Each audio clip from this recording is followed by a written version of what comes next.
Donc, comme prochaine étape, je vais me laisser tenter par l'utilisation du forêt, puis potentiellement d'une fraise là, pour venir évider.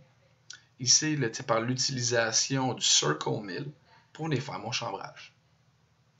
Donc, je pourrais faire l'analyse des entités. Donc, ici, moi, je connais que j'ai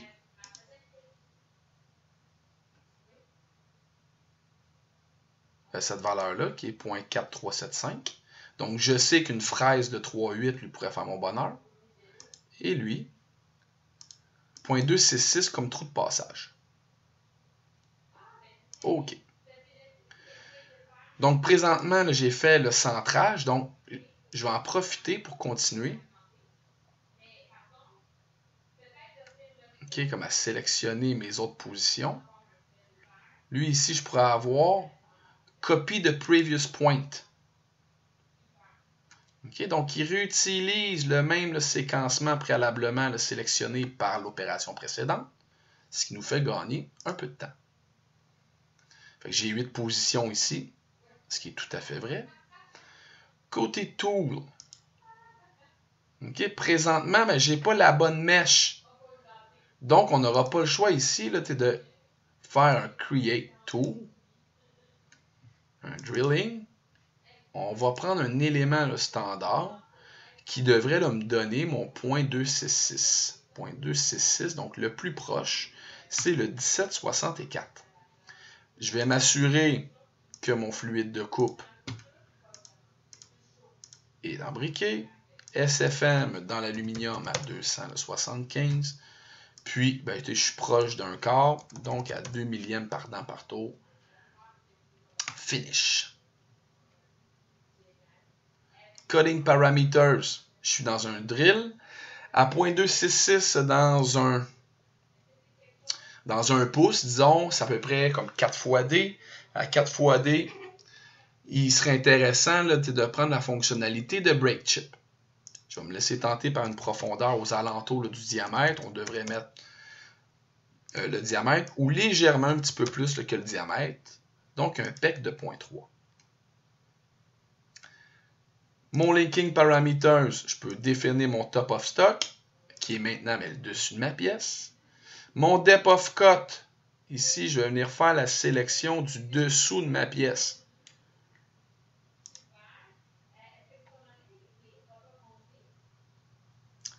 Je n'ai pas besoin de compenser mon chanfrein, mais j'ai une fonctionnalité ici qui me dit mon tip compensation pour compenser la sortie du forêt. Donc, moi, j'aimerais ça avoir un 50 millième de plus profond, connaissant le diamètre de 265 millièmes. Donc, il calcule pour un angle de pointe de 118, environ 80 millièmes de hauteur.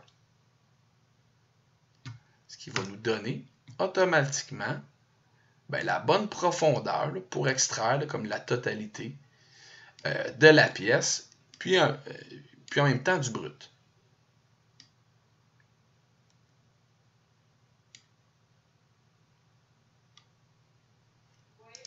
Je vais continuer l'aventure en sélectionnant. Faire une petite sauvegarde. Puis je vais aller prendre le Circle Mill pour générer en fait un trajet. Je vais prendre le Previous. OK. Comme outil, je vais me laisser tenter par la fraise de 3.8. J'ai pas vraiment de stock.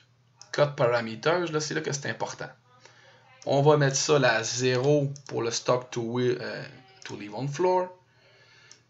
Fait qu'on fait vraiment une passe de finition.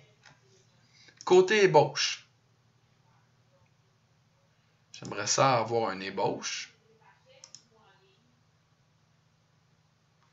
Ou depth of cut. Il sera en lien avec ma valeur. Dans mon cas, j'ai peut-être pas besoin. Okay? Parce que mon outil, lui, est déjà très proche.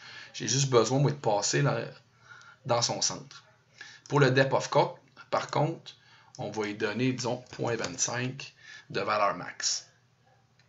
Linking parameters. Maintenant, mon top of stock est représenté par le haut du chanfrein. Mon depth est dans le fond. Assurez-vous que le breakthrough n'est pas activé. Aucune transition dans ce cas-ci. Okay, donc, on devrait voir qu'automatiquement, puis il vient me faire, disons, une passe où il va plonger, puis il va générer un cercle. Donc, je pourrais faire un backplot ici. Mon outil va rentrer, puis en faire un cercle sur une seule passe. Je peux revenir là, dans mon High Speed Entry. Mon roughing, on va lui en demander une. Disons que mon step over, je pourrais le réduire à 25%. Ça ne changera pas grand-chose. Puis, il devrait avoir une entrée en hélice. Donc, Helix Entry, au moins, disons, 15% là, du diamètre d'outil, disons même 50%, ça va dépendre. Okay? Donc, on va le laisser lui à 10, puis on va laisser comme le logiciel lui calculer automatiquement son entrée. Okay? Donc, une problématique par rapport comme à mes entrepasses radiales. Mon step over, disons le 5%, va me donner à peu près comme 20 millièmes d'entrepasse. Le minimum radius, disons 5, pour être capable encore là, de rentrer dans le trou.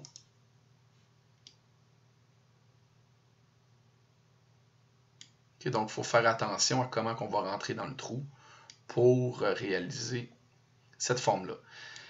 Pour les circle mills, c'est très adapté pour les formes circulaires, cylindriques, peu creuses, d'un grand diamètre. Pour effectuer du chambrage comme ça, là, je vous ai présenté un petit peu la fonction le circle mill, qu'on va retravailler ensemble sur d'autres modèles, mais elle est plus sensible un peu à la valeur des step over pour calculer là, son rayon minimum d'entrée. Si je suis à 7%, donc ça se peut qu'à un moment donné, là, si l'hélice lui devient trop gros pour la capacité de rentrer dans le trou, c'est impossible à rentrer dedans. Donc, pour les besoins pédagogiques, ben, je vous présente le circle mill, mais réellement, on devrait prendre du helix bore pour réaliser les mêmes trous. OK. OK, donc il a sélectionné les points de centre, puis les arcs de cercle automatiquement. Tool, je vais conserver encore mon 3.8. Mon stock, on va le laisser tel quel. Aucune surépaisseur pièce.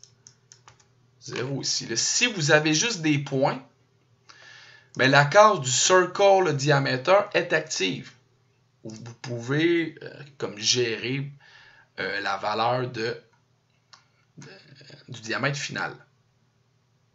On peut lui donner un pitch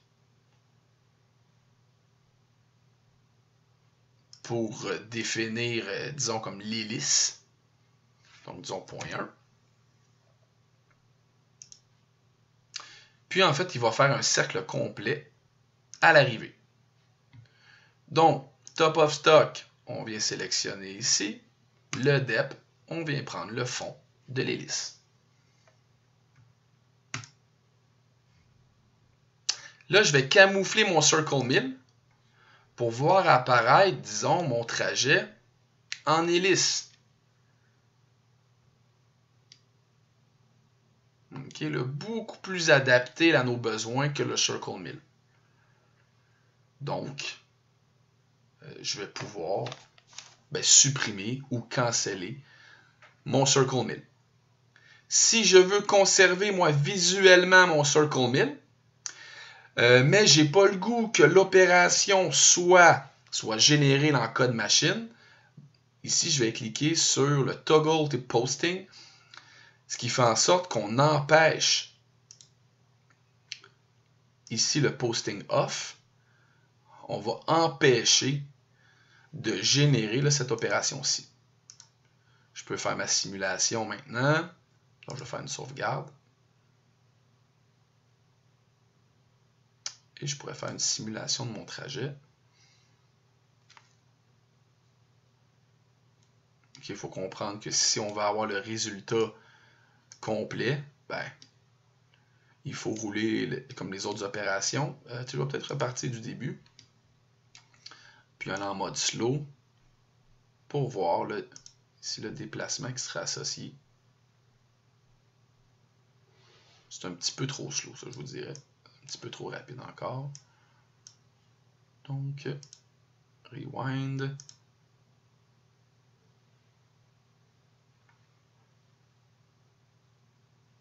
OK, donc une belle petite hélice. Il faut penser que présentement, j'ai déjà un trou. J'ai déjà fait mon chanfrein.